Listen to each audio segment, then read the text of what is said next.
I might have this wrong, but I kind of interpreted, like, as I read the book, the idea of hope in two ways.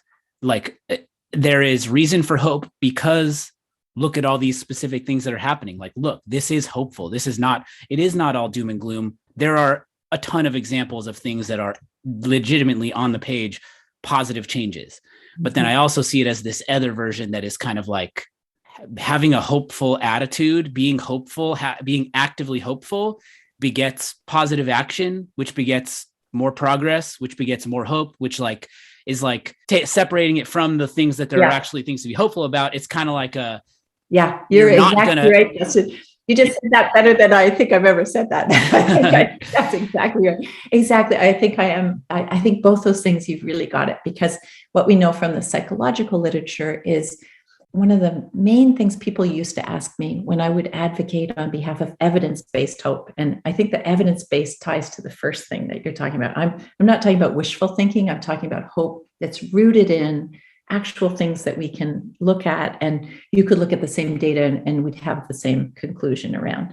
But people used to say, well, doesn't hopefulness create complacency? And we have these urgent issues. We don't want to make people complacent.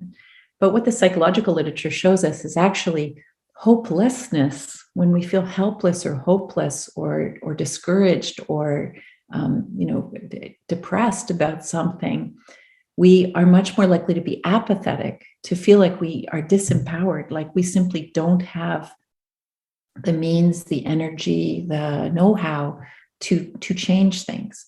But when we feel hopeful, it's very interesting. Things like pride really inspires hopefulness, or feeling part of a collective really inspires hopefulness.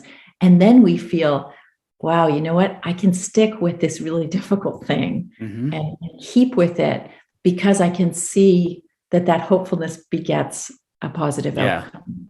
And so it really is true that both things are super tied together.